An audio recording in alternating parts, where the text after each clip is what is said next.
જો ભાઈ હમણાં છે ખીર અને આપણે છે લૂંટણિયા, તો આપણે પતંગ સગાવવાની નથી, નકરી લૂંટવાની જ છે. તો એના માટે મેં 5 રૂલ બનાવ્યા છે, તો એ રૂલ તમને સંભળાવું અને એ રૂલ બધાને અમલમાં લેવાના છે. રેડી? તો રૂલ નંબર 1 કે જેની વાડીમાં પતંગ જાય અને એની વાડીમાં જમરૂક, ટમેટા કે બદામું હોય તો એ ખાવાની નથી આપણે. રેડી? નકર બીજે દી ઠપકો લઈને આવે છે. તો રૂલ નંબર 2 જેની પતંગ આપણી હાથમાં આવે અને એ પતંગ લેવા આવે તો આપણે એને પાછી આપી દેવાની છે પતંગ અને દોરો લઈ લેવાનો છે.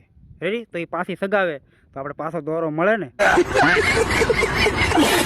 અને રૂલ નંબર 3 સોંડાતાની વાડીમાં ભાઈ કોઈને પતંગ કે દોરો લેવા જવાનું નથી, કારણ કે એ મેકે છે ઝટકા શોટ. તો રૂલ નંબર 4 બાવસન ભાઈની વાડીમાં તો ભાઈ કોઈને પગ જ નથી મેકવાના, કારણ કે એ મેકે છે ડાયરેક્ટ 11 શોટ મેકે છે.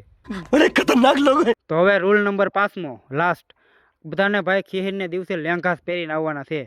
હવે પૂછો શું કામે? કારણ કે ધોળે લાગ આવે અને પડી નહીં અને દોડવામાં ટૂંકમાં મજા આવે. રેડી? તો હાલો.